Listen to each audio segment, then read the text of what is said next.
우리가 지난번에 이제 세리 마태가 예수님의 부름을 받고 그렇게 따라가는 그 내용을 보았지 않습니까? 이제 이어서 오늘 내용은 뭐냐면은 그때의 요한의 제자들이 예수께 나왔다. 이야기는 뭡니까? 예수님께서 세리 마태의 집에서 밥을 먹고 막 잔치를 하고 있는데 제자들이 그 요한의 제자들이 찾아와서 우리와 바리새인들은 다 금식하는데 어찌해서 예수님의 제자들은 금식도 안 하고 이렇게 잔치를 벌이고 정말 상다리가 부러지게 이렇게 드십니까? 이걸 물은 거예요. 여러분들 금식이라고 하는 것은 언제 하나요? 금식은요, 하나님께 정말 집중하고 싶을 때, 그리고 기도에 집중하거나 내가 정말 주님 앞에 겸손하고 또 헌신하고 싶을 때, 그리고 특별히 내가 뭔가 꼭 되기를 원하는데 이거는 꼭 되었으면 좋겠는데 하는 간절한 바람이 있을 때요, 누가 안 시켜도 그때는 금식해요. 그죠? 그렇게 해서 이게 금식이라는 것은 정말 특별한 것인데, 지금 제자들은 나름대로 그렇게 하는데 왜 예수님은 보통 사람도 아닌 세리의 집에서 그렇게 많이 차려놓고 그렇게 하십니까? 라고 물은 거예요. 또 세리 입장에서 볼 때, 세리 마태는 어떻겠습니까? 그동안은 세리로 생활했지만은 이제 다 청산하기로 예수님과 약속한 거 아닙니까? 그래서 내가 지금까지 다른 사람 쉽게 표현하면 등쳐먹고 살았는데 이제는 내가 바르게 살아야 되겠다 해서 정리하는 때 아까울 게 뭐가 있겠습니까? 그래서 자기의 종들을 동원하고 자기의 재산을 동원해서 큰 잔치를 벌여서 정말 후회 없이 예수님을 대접했단 말이죠. 그런데 사람들은 왜 금식 안 합니까? 라고 묻고 있는 거죠. 여러분들, 진정한 금식과 또 행복한 식사는 뭐가 다른가 하는 거예요. 뭐가 다른 거예요? 금식을 해야 옳은 건가? 밥을 먹으면 잘 먹으면 안 되는 건가? 여러 가지 고민이 생길 수 있지 않습니까? 바로 그때에 예수님께서 그 요한의 제자들에게 말씀을 하셨어요. 뭐냐? 혼인집 손님들이 신랑과 함께 있을 동안에 슬퍼할 수 있느냐? 신랑을 빼앗기면 그때는 슬퍼해도 충분히 된다. 지금은 뭐냐? 신랑이 와 있는 신랑과 함께하는 시간이기 때문에 그 축복과 기쁨을 빼앗기지 말아라.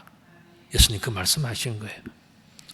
아까 말씀드린 것처럼 예수님은 마태의 집에서요, 정말 큰 잔치를 벌인 겁니다. 마태도 있는 것 없는 것 다 잡았죠. 다 차려놨습니다. 아까울 게 없는 거죠. 이제는 세리 끝나니까, 이제는 자기는 새로운 인생을 살아가니까 얼마든지 드십시오. 다 그렇게 했단 말이죠. 이때 이 장면을 보면서 여러분들 무엇을 생각하셨습니까? 여기에서의 주인공, 물론 예수님 같아 보이지만 사실은요, 마태도 주인공이에요. 왜 그렇습니까? 예수님을 따라 나선 마태. 이게 마태복음 이 9장에서 이야기하는 중요한 내용이거든요. 예수님을 따라갈 수 없는 사람인데 예수님을 따라갔다. 그 이야기를 하는 거죠. 그러니까 예수님은 마태에게 신랑이 된 거예요. 마태의 인생에서 신랑이 된 거예요. 신부라고 하는 존재는 뭡니까? 자기가 지금까지 어떻게 살아왔든지 간에 이제 결혼하고 신랑이 생기면 그 신랑 따라가는 거예요. 지금은 안 그럴 수 있지만은 우리가 예수님 당시에는 그거는 철칙이에요. 가는 겁니다. 가난하든 부하든 어떻게 선을 받든 그런 게 중요하지 않고 따라가는 게 중요한 거예요. 따라가서 그 집에서 그냥 평생 사는 거예요. 예수님을 따라 나선 마태는 바로 신랑을 따라 나선 신부를 이야기하는 겁니다. 그래서 이 세리 마태는 예수님을 따라갔어요. 예수님을 따라서 가는 이 모습을 우리가 볼 때 저는 창세기 2장 24절의 말씀이 생각이 났습니다. 결혼식 때에 이제 주례하는 목사님들이 주로 이런 말씀을 많이 인용을 하시죠. 뭐냐면은 이름으로 남자가 부모를 떠나서 그의 아내와 합하여서 둘이 한 몸을 이룬다. 이제는 둘이 아니고 하나다라고 하는 그런 의미인데, 중요한 것은 뭐냐? 이제는 부모를 떠나서 남편과 아내가 하나가 되어서 합쳐서 살아간다는 거예요. 그런데 합쳐서 살아가는 이 존재가 여러분들 잘 맞을 것 같아요. 예. 저는요, 결혼한 지 수십 년이 되지만도 아직도 안 맞을 때가 있어요. 그게 뭐냐면, 왜 그러냐면, 살아온 환경이 다르고, 생각이 다르고, 다 다르기 때문에, 다른 것이 정상이란 말이죠. 그런데 억지로 합하잖아요. 이게 뭐냐? 마치 신부가 신랑을 따라가는 것이고, 어떻게 보면 마태가 예수님을 따라가는 것이고, 지금 한 여자가 한 남자를 만나서 부모를 떠나서 그들이 함께 살아가는 이 모든 것이 뭐냐? 어울리지 못하고 맞지 않는 그런 여러 가지 복잡한 미묘한 모든 그런 존재들이 어떻게든 간에 얽히고 설키고 뭉쳐서 하나로 가는 그 모습을 이야기해 준단 말이죠. 그 부분을 예수님께서는 어떻게 표현하냐면은 생배 조각을 낡은 옷에 붙이는 자가 없다 이렇게 말씀하셨어요. 자, 결혼이라는 것이 뭔가, 또 마태라는 그 세리가 예수님을 따라간다는 그 의미가 뭔가, 그 모든 것은 뭐냐? 생배 조각을 낡은 옷에 붙이는 것 같은 그런 거라는 겁니다.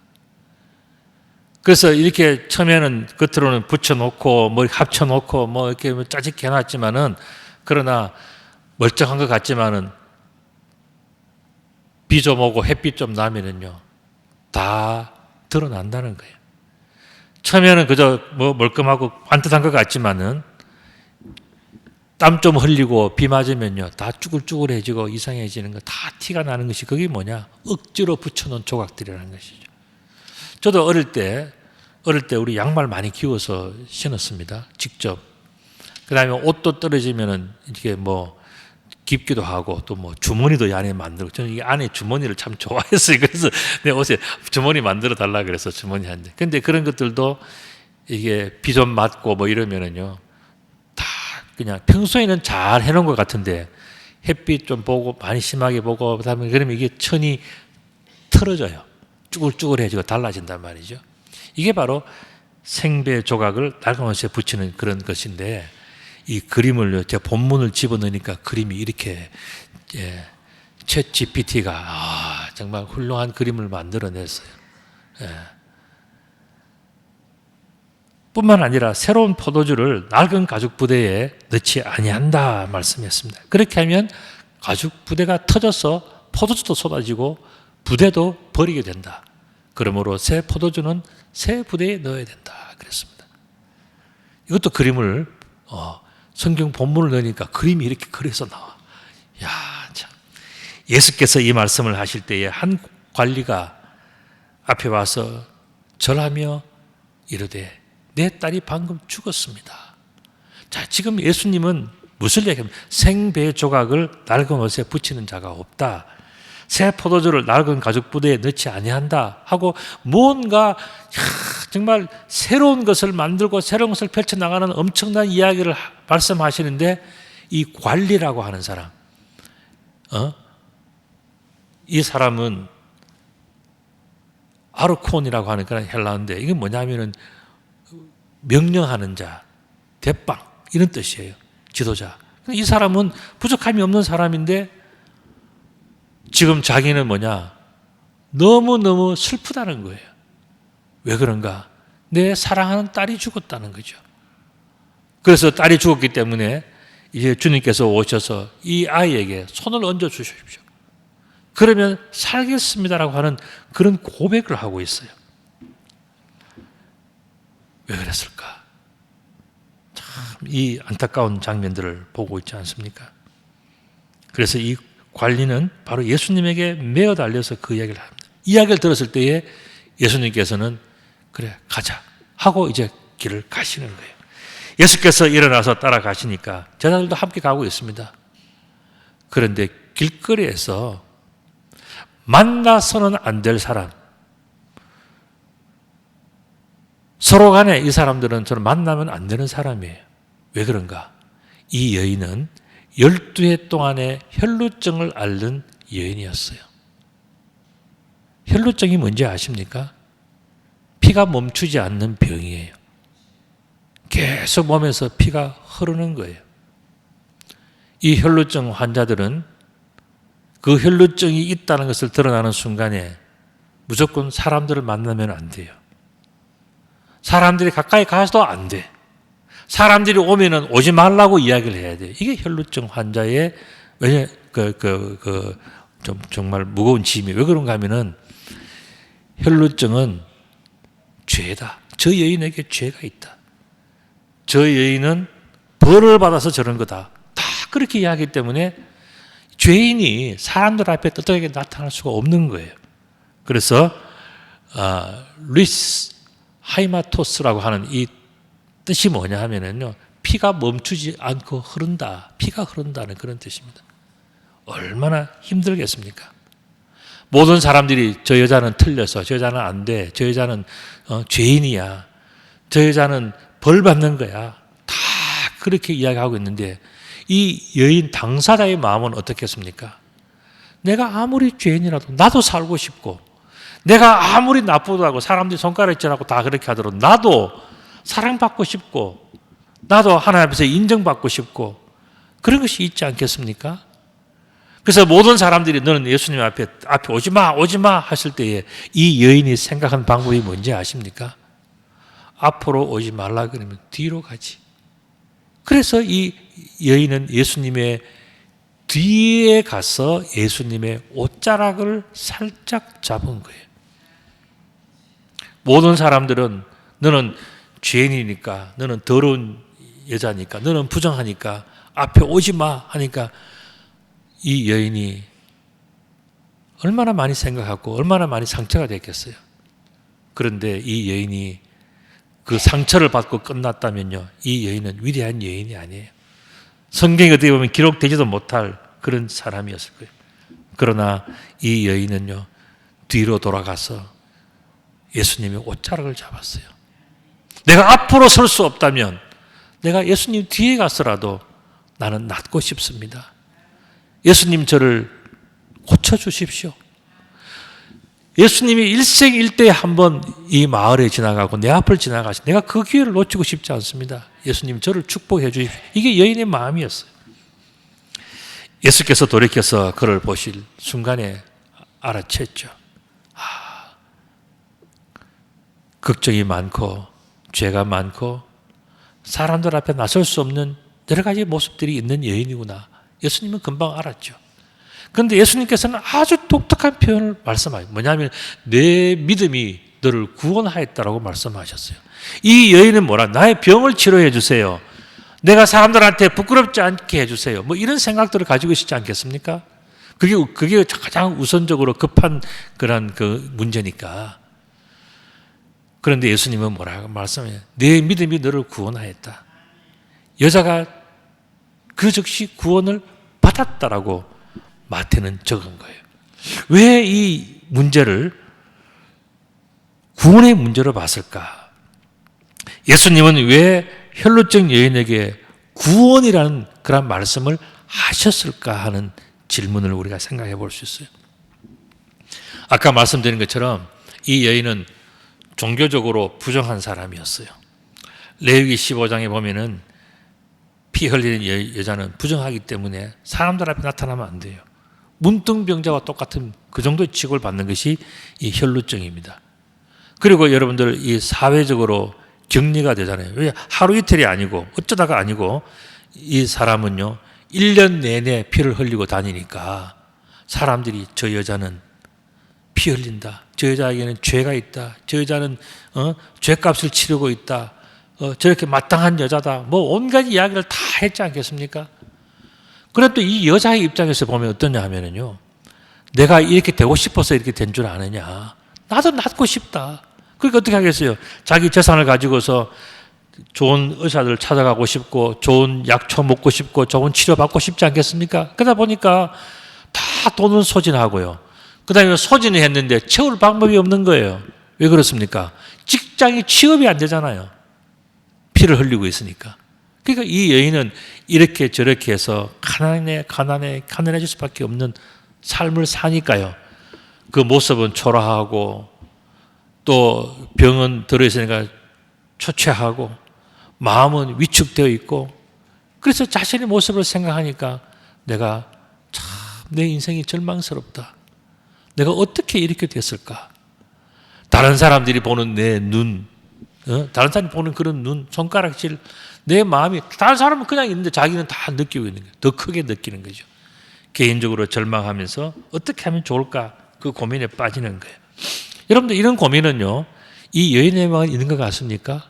우리 모두 나에게 있는 고민이 알고 보면은 여러분들 대한민국에요, 이 수많은 아파트들이 어마어마하게 많잖아요. 그리고 개인 주택들, 상가, 오피스텔, 어마어마하게 많은데, 제가 최근에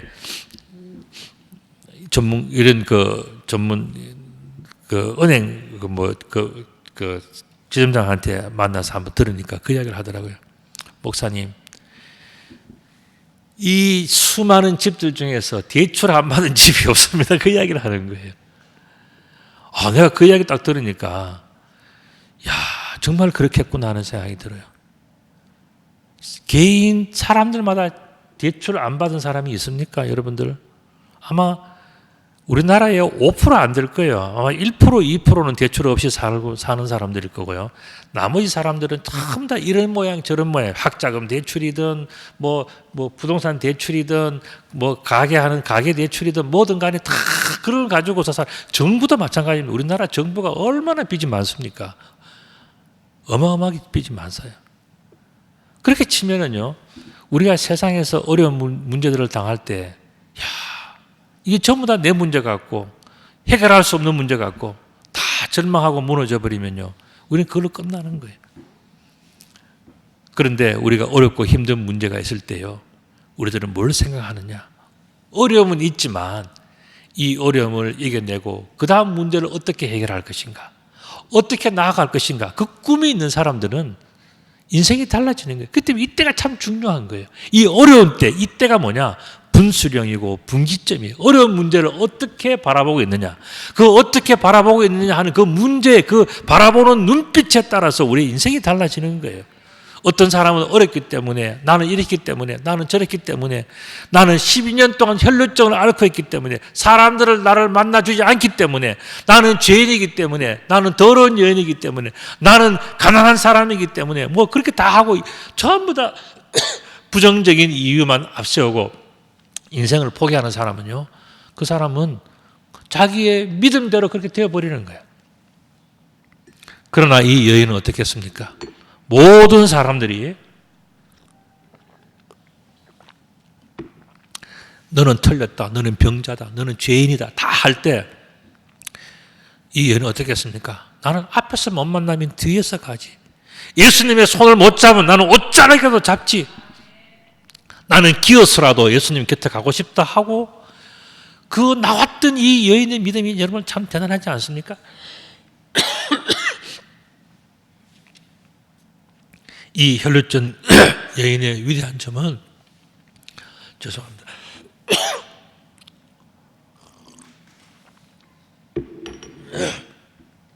모든 사람들이 이 여인에 대해서 당신은 틀렸고 나쁘고 죄인이고 부정하고 어떻고 저떻고 다 이야기했지만은,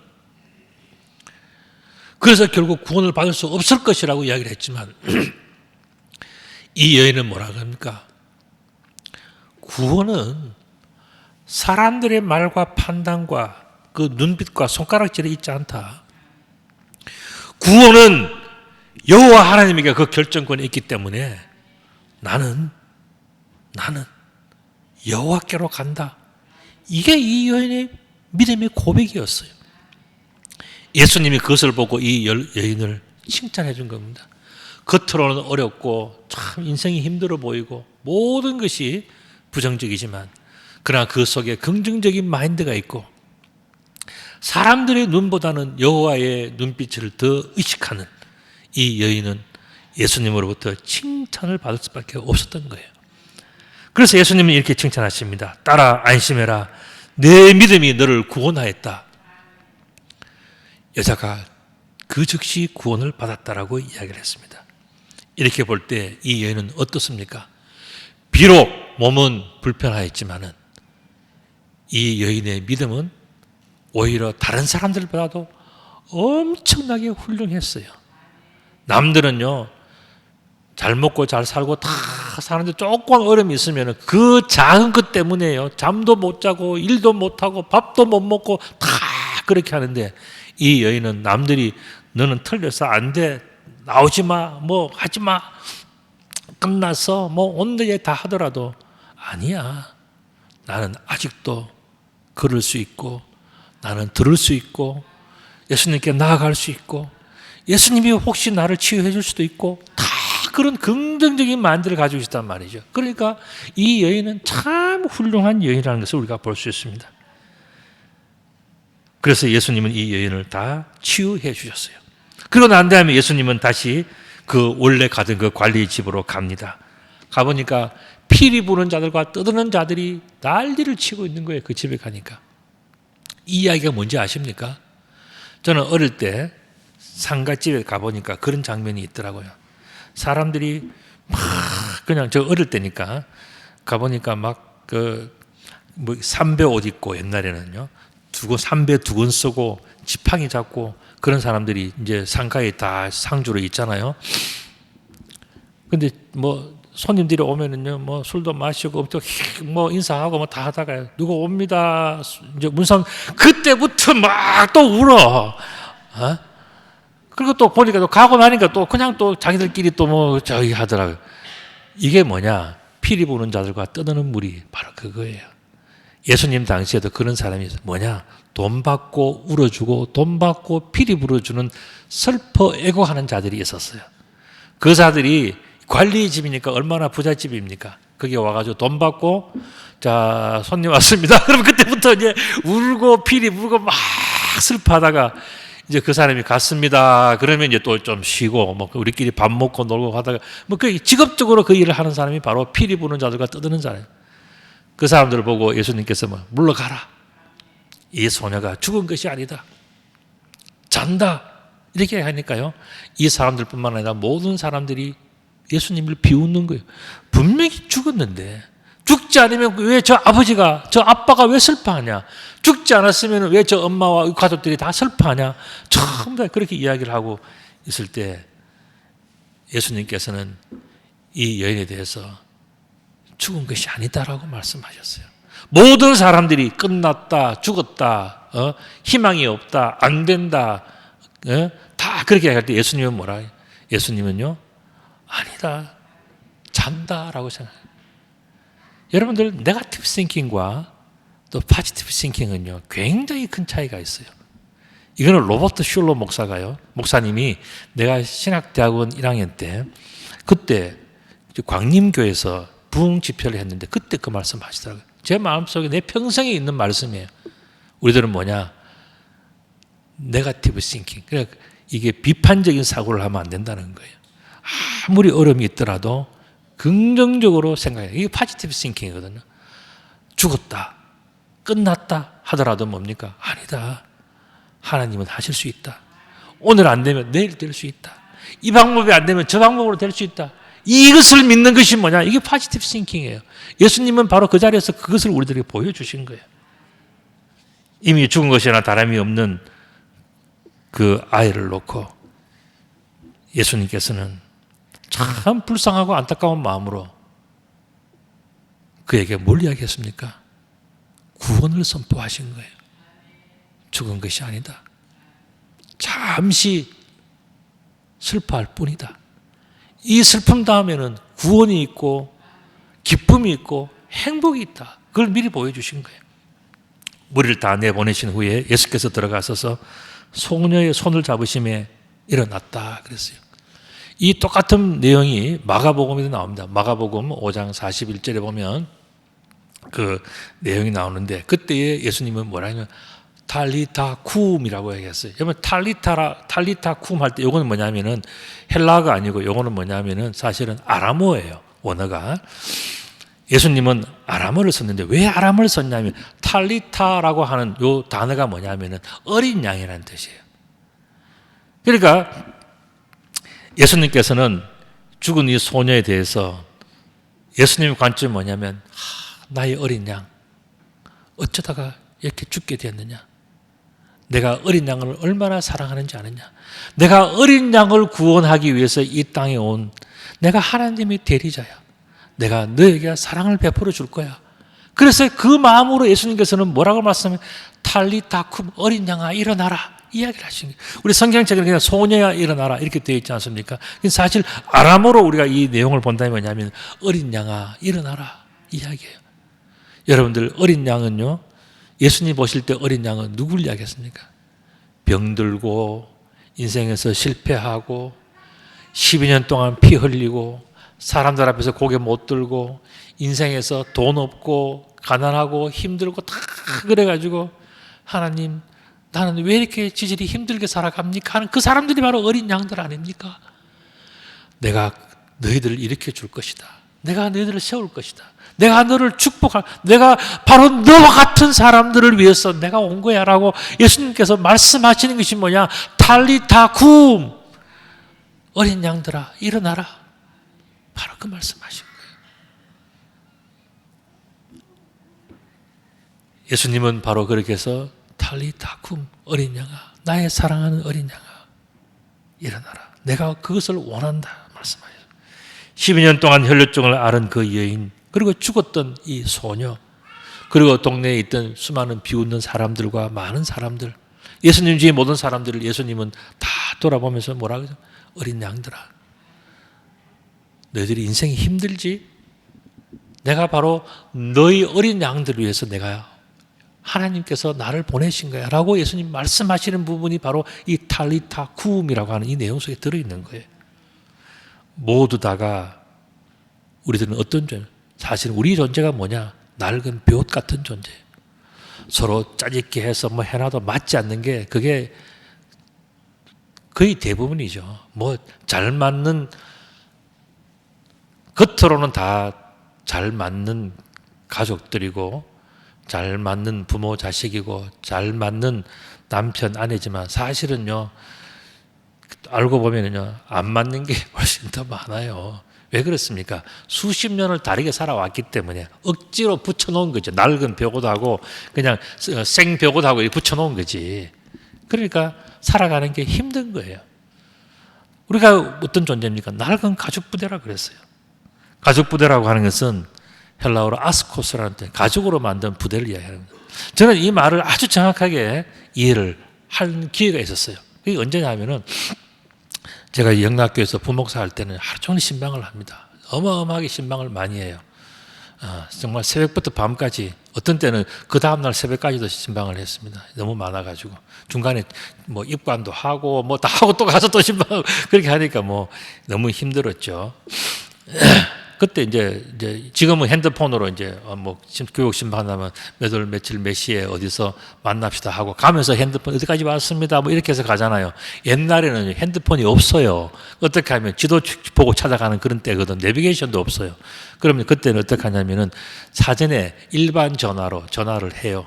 내가 내일 몇 시까지 어디에 지도를 보면서 여기에 천호동 코카콜라 앞에 정문 앞에 뭐 거기서 이제 그 딱 이야기하고 가는 거예요. 그러면은 그 구역장은 어떻게 하냐면은 적어도 30분 전에 길면 1시간 전에 나와서 기다리는 거예요. 길거리에서. 어떤 날은 춥고 비 오고 힘들잖아요. 그래도 구역장은 그 나와서 기다리고 있는 거예요. 왜냐하면은 핸드폰이 없으니까 목사님이 언제 올지 모르잖아요. 그래서 미리 와서 기다리는 거예요. 그래서 가면 혼자 있는 게 아니고요. 구역장에 이제 구역 권사님들, 구역장이 있고 권사님들도 있고 있잖아요. 한 4-5명 와요. 보통 한 구역장까지 합쳐서 한 4명 정도. 왜냐하면 목사 차에 타야 되니까. 그 조그만 성령 차에 4명 딱 타면 되잖아요. 그 4명 정도 추려가지고 타. 그래서 타는데, 이제 신방을 가면요. 이제 하여튼 아침서부터 가면은 커피 하루에 한 5잔 먹고요. 그 다음에 밥도 하여튼 몇 끼를 먹어야 돼요. 왜냐하면 집집마다 왜 우리 집에는 안 먹냐 하는 불평이 있기 때문에 조금씩은 다 먹어줘야 돼. 그래서 가는데 한 번은 제가 가서 신방을 가서 예배 다 드리고 이제 거기서 막 차려주는 음식을 한참 먹고 있다가 옆에 있는 권사님을 보니까 그 권사님이 내보다 더 잘 드셔. 하여튼 차려놓기는 목사를 위해서 차려놨는데 옆에 있는 옆에 있는 권사님을 보니까 배보다 더 잘 드시는 거야. 왜냐하면은 이 권사님이 막 너무 잘 드셔야 했던. 그래가지고 내가 딱 보면서 눈이 마주쳐서 서로 이제 웃고 있으니까 이 권사님이 나더러 아주 잊지 못할 말씀을 하셨어요. 뭔지 아십니까? 목사님, 낡은 부대가 더 많이 들어갑니다. 그 얘기 하시는 거야. 낡은 부대가 더 많이 들어간다고 이야기. 내가 그 이야기를 듣고 정말 맞는 말씀이다. 그때 내가 그 이야기를 딱 듣는 순간에 그 이후로부터 내가 성경을 볼 때마다 이 부대 이야기가 나오면은 그 권사님이 생각이 나. 그래서 그 권사님 보면서 보면서 내가 그거 맞구나. 그래서 내린 결론이 뭐냐? 인생은 가죽 부대구나. 이 낡은 배옷, 낡은 가죽 부대, 결국 이거는 사람을 두고 이야기하는구나 하는 것을 제가 알은 거예요. 오랫동안에 살아온 그 인생은요, 어떻습니까? 처음에는 다 반듯반듯하고 다 좋지만 헤어지고 떨어지고 하면요, 그 다음부터는 그것은 뭐냐? 우리 인생은요, 오래 지나면 다 누구나 다 낡은 배옷이 되고 낡은 가죽 부대가 되는 거예요. 이게 바로 우리가 인생을 살아오는 흔적이지 않습니까? 근데 우리가 이래 꿰매고 저래 꿰매고 다 하고 해도요, 세월이 지나면 또 틀어지고 안 맞고 다 그렇게 되는 게 그게 우리 인생이란 말이죠. 예수님은 바로 그것을 이야기하셨어요. 그러면서 예수님은 뭘 이야기합니까? 예수님은 그 낡고 비틀어지고 아무것도 아닌 것 같아 맞지 않는 그런 모든 사람들조차도 예수님은 다 구원하시는 그런 분이라는 것을 오늘 본문에서 말씀해 주시는 거예요. 예수님께서 이 땅에 오신 이유가 뭐냐? 반듯하고 틀림이 없고 완벽하고 그런 사람들 박수치고 그게 아니고 인생에서 정말 낡은 가죽 부대, 낡은 벼옷 같은 그런 인생들을 위해서 주님께서는 오셔서 하는데 그 맞지 않는 다 알고 있어. 그렇지만 내가 그들을 위해서 뭔가를 하기 위해서 하나님께서 보내셨기 때문에 나는 그 일을 한다. 이게 예수님께서 말씀하시는 구원의 논리예요. 낡은 벼옷과 낡은 가죽 부대일수록 어떻다고요? 구원에 대해서 더 집중해야 된다는 것이 사실 예수님께서 하고 싶은 메시지예요. 우리의 인생이 낡은 벼옷이고 낡은 가죽 부대라면요, 우리가 늘 뭘 더 채울까, 뭐 어떻게 할까, 그것만 생각하면 되겠습니까? 우리는 언젠가는 터지고 찢어지고 다 그래 되는 것이 우리 인생이란 말이죠. 그렇기 때문에 우리는 뭐냐? 항상 찢어지고 난 다음에, 터지고 난 다음에 어떻게 할 것인가를 생각하라는 본문이 이 본문이에요. 그 생각의 핵심이 뭐라고요? 바로 구원이라는 겁니다. 너의 구원은 준비되어져 있는가? 너는 구원을 어떻게 생각하고 있는가? 너는 구원을 향해서 오늘 무슨 길을 걸어가고 있고 어떻게 기도하고 있고 어떻게 준비되고 있는가를 묻는 것이 바로 오늘 이 본문이라고 생각합니다. 그리고 그 속에서 중요한 의미는 뭡니까? 예수님은 도무지 구원받지 못할 사람들을 구원하시기 위해서 이 땅에 오신 하나님의 아들이고 우리들의 구원자다. 그렇기 때문에 우리는 다른 것 찾아 헤매지 말고, 다른 것 아무리 해봐야 다 맞지 않는 것이고, 비 조금 오고 햇빛 좀 쨍하면 다 뒤틀어지는 것이고 엉망이 되고 다 뽀록 나는 것이 이 인생 사람 말이죠. 그러나 예수 그리스도가 우리들의 구원자인 것을 알고 하나님이 우리와 함께 하는 것을 알고 그렇게 살아가면 12년 된 혈루증 환자와 같고 이미 죽은 어린 소녀와 같고 낡은 벼옷 같고 낡은 가죽 부대 같은 우리 인생이라 할지라도 우리를 구원하러 오신 그 주님은 우리의 모든 것을 다 채워주고 덮어주고 불편함이 없고 다 모든 것을 이루어주실 우리의 구원자이시기 때문에 우리를 구원하실 분은 오직 예수 그리스도인 것을 우리들이 알아야 한다. 이 글을 누가 쓴지 아십니까? 마태가 쓴 거예요. 이건 마태가 누굽니까? 죄인 중에 죄인, 죄인의 괴수, 이게 마태다. 남들 등쳐서 뺏은 돈으로 가서 자기는 호화롭게 살고 다 정말 행복하게 살면서 살던 그 마태가요, 예수님을 만나고 난 다음에 인생이 바뀌었지 않습니까? 살아보니까 돈도 중요한 게 아니고 건강도 중요한 게 아니고 명예도 중요한 게 아니고 어떤 관직도 중요한 것이 아니고 정말 중요한 것은 뭐냐? 내 인생이 허물어질 때, 가죽 부대가 찢어지고 벼옷이 터질 때 여러분 배옷이 무엇을 상징합니까? 수위, 죽음을 상징하는 거 아닙니까? 바로 그때에 가장 중요한 포인트는 뭐냐? 구원이라는 거예요. 구원이 뭡니까? 하나님의 용서잖아요. 하나님의 용서. 하나님의 용서를 받을 준비가 되어져 있느냐? 그것을 생각해 본 적이 있느냐? 마태는 자기가 죄인이 되어 봤기 때문에 바로 그런 관점에서 이 본문을 쓴 거예요. 이렇게 볼 때 예수님은 저와 여러분들의 구원자였어요. 12년 혈루증을 앓는 남들이 다 손가락질하고 침뱉고 부정하다고 이야기하는 그 사람이 그 혈루증, 성경에 나오는 그 혈루증 여인의 모습이라고만 생각하십니까? 오늘 우리들의 모습이요. 어쩌면은 다 손가락질하고 침뱉고 욕하는 그런 인생일 수가 있잖아요. 그리고 죽은 소녀, 소녀가 죽었다. 남의 일처럼 들리십니까? 우리도 언젠가는 죽고요. 나이에 그 시간의 차이가 있을 뿐이지 우리들은 언젠가 다 소녀처럼 죽을 존재란 말이죠. 그러니까 우리들은 살아있을 때 뭘 생각해야 되느냐? 나는 어떻게 하나님 나라에 갈 것인가? 나의 인생을 어떻게 마무리하고 하나님께로 갈 것인가? 이 구원의 문제를 깊이 생각해 봐요. 이 구원의 문제의 해답은 누구에게 있다고요? 오직 예수님에게만 있다. 이걸 보여준 것이 오늘 본문에 12년 된 혈루증 환자를 고쳤고 이미 죽은 소녀를 고치면서 구원의 그 권세는 예수님에게 있다. 이걸 알려준 겁니다. 마태는 바로 그 점을 우리들에게 보여주었어요. 오늘 본문에서 그렇게 얘기했습니다. 소녀야 일어나라. 달리다쿰 이렇게 얘기했어요. 여러분 옆에 분들에게 소녀야 일어나라 한번 해보세요. 소녀야 일어나라. 달리다쿰 해보세요. 달리다쿰. 예, 우리들은 일어나야 합니다. 우리들은요 작은 일, 우리들에게 얼마나 어려운 우리 인생은요 걱정과 근심 덩어리예요. 근데 그 맛에 빠지면 사람이 죽는 거예요. 살아나는 방법은 뭡니까? 말씀 붙들고 기도하면서 거기서 빠져나오는 것만 살아나는 거예요. 그 빠져나오는 것이 뭐냐? 바로 예수 그리스도의 힘의 능력이에요. 예수님의 구원의 손길과 힘과 능력이 우리 삶 속에 늘 충만하시기를 우리 주님의 이름으로 축복합니다. 아멘. 기도드리겠습니다. 걸어가신 아버지 하나님 참 감사합니다.